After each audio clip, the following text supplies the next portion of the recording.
Hey, so, okay, what about some of the contributing factors to depressive disorders, right? Once again, a whole plethora of them, and it's going to be different for each individual patient.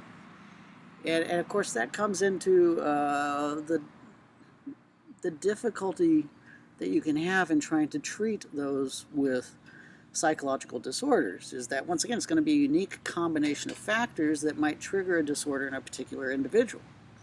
And, so you've got to look at it and tailor your treatment for each individual too. At least ideally, that's what we would do, right? Um, but anyway, so obviously you got the biological stuff involved in depressive disorders. So they have this figure in the book, figure 15.6, talks about the heritability for various psychological disorders. Heritability is basically just referring to how much of that particular disorder is attributable to genes and biology, right? So if you look at this figure, I mean, whoa, right? Bipolar disorder is way up there. I mean, over 80%, right? Maybe 85% or so attributable to heritability, right? Heritable factors. And right up there below, right, bipolar disorder, schizophrenia, that's also very high, around 80%. And then you see, as it mentions some of these other disorders, anorexia nervosa, there's major depressive disorder, around 35% heritable. And then you got generalized anxiety disorder in this figure too. But yeah, depression can run in families. Bipolar can run in families, right? So you've got that part of it. And then they talk about the brain a little bit and point out there are just differences in the brains of those individuals suffering from major depression too. So just looking at that figure 15.7, right, on the bottom of 633, you've got a so-called, you've got the manic brain in the middle, and you see all this yellow and orange and red colors. That means there's a lot of activity, right, in the brain of someone who's experiencing mania or a manic episode, right? Well, yeah, they're excessively too much activation, right? Well, you got the two depressed brains right next to it, right?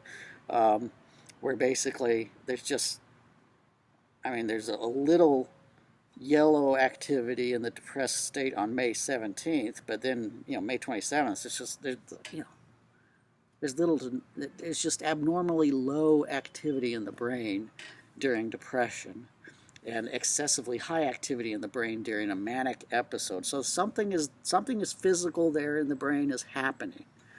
So once again, it's not all in someone's head. Right? Psychological disorder does not mean there's not something physical going on. Actually, in a lot of cases, there is something physical going on in the brain that we can see that is influencing these disorders. And so in bipolar disorder, you got that they very well point out, right? And then, of course, you have the social cognitive factor. They also mention the social cognitive factor here as well. And so, yeah, you're going to look obviously at biology. That's going to be part of it, but you're also going to look at both the nature and the nurture side of things. So you're also going to look at the environment, and here they particularly mention the cognitive style of the individual, the way the individual thinks. That's something inside the person, right? From the social cognitive perspective, right? So the way my habitual ways of thinking can contribute to bringing about and or maintaining depression. But once again, this is not something that is easily changeable, right? So they do mention rumination, right? We tend to think of those with depression to be more likely to ruminate, right? So rumination. And they kind of define it here in the book as compulsive fretting, overthinking about our problems and their causes. I kind of think of rumination as, this is just where individuals excessively think about the bad things that have happened in their life, and they just keep thinking and ruminating over those bad things that have happened, right? And we actually mentioned something in the memory chapter, right? Mood congruent memory. When you're depressed, you tend to think of depressing things. That's this rumination. You just tend to think of the past and all the bad things that have happened in it. And then right below that, right on page 635, they talk about these other factors, these habitual ways of thinking that will contribute to or help maintain a depression, right? So they give us an example of you break up with a romantic partner. And there are different ways you can think about that negative event in your life, all right? Now, on the right side of this figure is sort of the more psychologically healthy way to do it. You think of this as being temporary. It's just a temporary setback, right? It'll get better. I'll find someone else. It's specific, right? It's just this person here that this is about that I'm breaking up with, right? Or broke up with me. And then if you're more likely to explain it away to external factors as well, it's not really my fault, right? It's external to me. So temporary, you see it as being temporary, specific, and external, then you're going to be more likely to be okay and cope with it well. On the other hand, look at the left side of that figure. So these are habitual ways of thinking that may contribute to something like depression or help maintain it, right? So you break up with a romantic partner, and then it's stable, right? It's not temporary, it's stable. It's always going to be this way. I'm never going to find anyone else, right? I'm going to break up, going to be by myself forever. So it's stable. It's not a temporary thing. This is going to be like this forever, right? Obviously more likely to lead to negative emotions and depression. It's global. It's not specific. It's not just with this person. It's global, right? It applies to all my relationships with all people. They're going to be terrible, right? It's always like this, stable, and it's going to apply to everybody. It's global, right? And then it's internal. It's my fault. This relationship did not last. Right? It's my fault. So it's stable. It's always going to be like this. I'm never going to get over it. It's global. I'm never going to be able to find anyone else ever. And it's internal. It's my fault. Yeah, that leads to depression, or can help lead to depression, right? Once again, help lead to depression. It's not like this by itself would necessarily do it. You have those other factors involved, right? So, and then they talk about the vicious cycle of depression there. I think the figure tells you a lot there in figure 15.9 on page 637, right?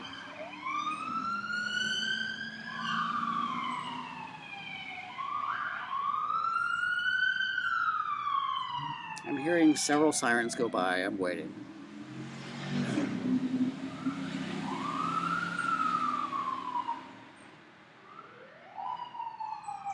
Okay, here comes a third siren. Holy crap. What's going on? Yeah, I'm okay. I'm in my backyard having a smoke. I'm talking with you. So anyway.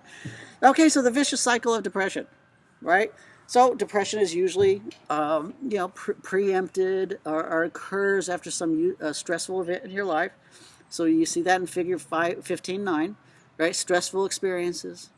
Break up with your loved one, lose your job, spouse of 40 years dies, and then that just leads to you explain, and then maybe you explain those things in a negative way, right? In that stable, global, internal way, that depresses your mood, and that changes you to behave more depressed and to think more depressed, which leads to more stressful events, and it just keeps going, right? That's the vicious cycle of depression that they talk about there. And so in treatment, you want to break that cycle.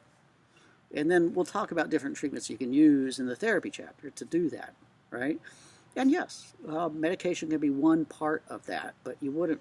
Ideally, once again, you don't want you don't want just medication, all right? Because it's not just a genetic thing that caused this. It's a variety of factors. But anyway. And then they do talk about suicide and self-injury. the various, some of the stats on suicide. Women are more likely to attempt suicide than men.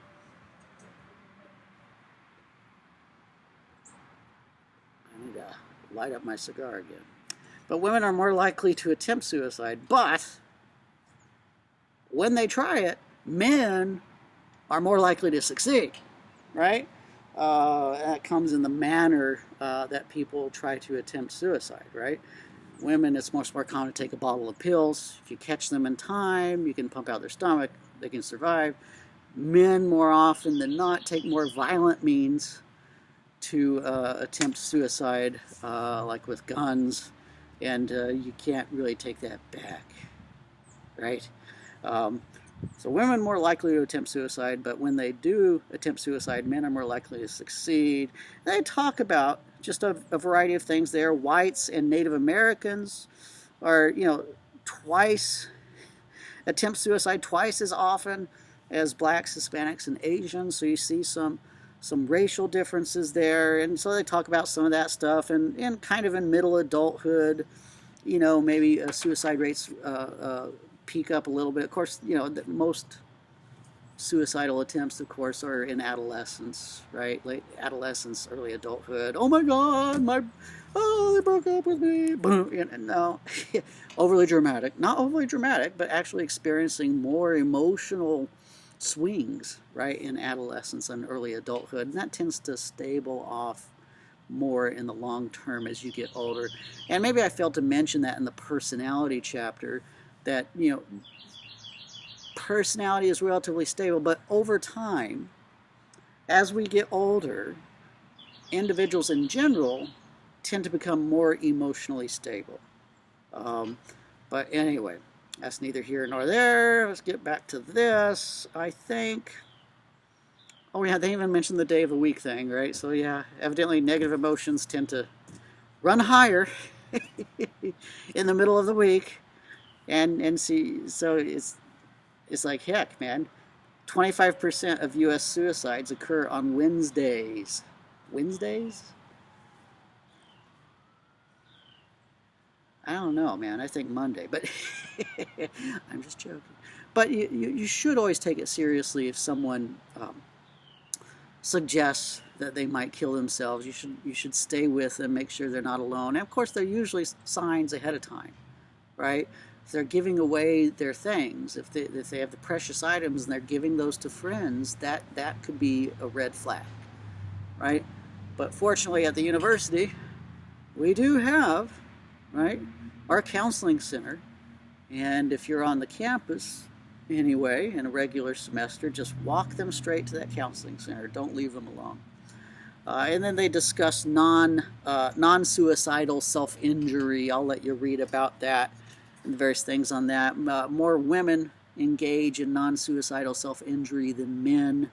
And yeah, it tends to peak in adolescence and taper off over the long term.